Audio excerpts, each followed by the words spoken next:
Behind this gate are two animals that were once discarded by the darkest side of humanity, but today you are seeing the moment they touch grass for the first time in their lives. For most of us, a 4x4 space is a closet or a small bathroom, but for two pot-bellied pigs named Odette and Opal, it was their entire world.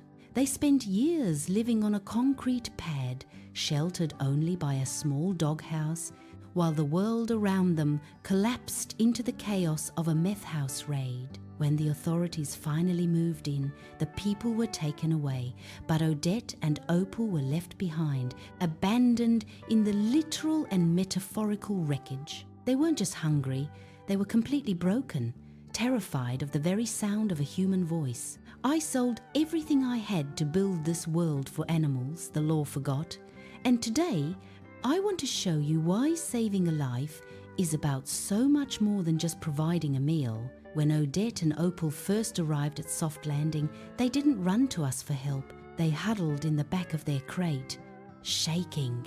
This is the reality of the pet trade and backyard breeding that we rarely talk about. People buy mini pigs thinking they are toys, only to realize they are intelligent, sensitive creatures with complex needs. Like the three-legged boxer named Rooster, or the abandoned donkeys we've seen, these pigs were victims of a system that views living things as disposable.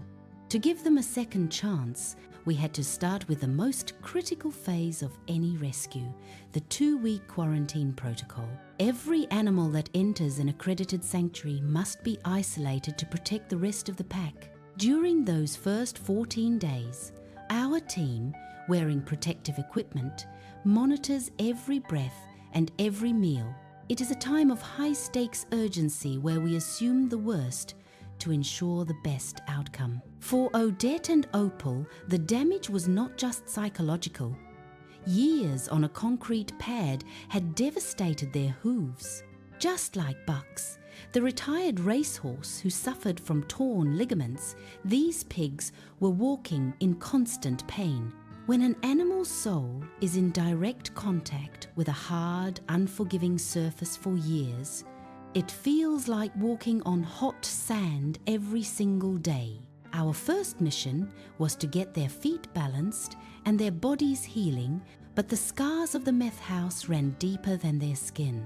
A true sanctuary is a no-contact facility because we believe these animals deserve to be true to who they are, not performers for our entertainment. We had to earn Odette and Opal's trust from a distance, proving to them that a human hand could bring a peach or a belly rub instead of neglect. With daily interaction and lots of treats, we tracked their progress. We watched as they slowly moved from the back of their enclosure to the front, their curiosity finally outweighing their fear. They were learning that they were finally in a place of peace and security, a forever home where the rules of the outside world no longer applied. There is an ecological beauty to pigs that most people overlook. In the wild, animals like them are the planet's janitors. Much like the roly-polies and cockroaches that break down decaying matter to keep our forests healthy, pigs play a vital role in soil health. They are intelligent, social, and deeply connected to the earth. But for Odette and Opal, the earth was something they had never actually felt. The day we finally opened the gate to their permanent pasture is a moment I will never forget. Watching a 100-pound animal realize that the ground beneath them is soft, that the green blades of grass are meant to be felt and not just seen through a chain-link fence, changes you. It was the first time they could fulfill their ecological job of rooting and exploring, moving from a 4x4 prison to acres of freedom. But stories like this require more than just a happy ending.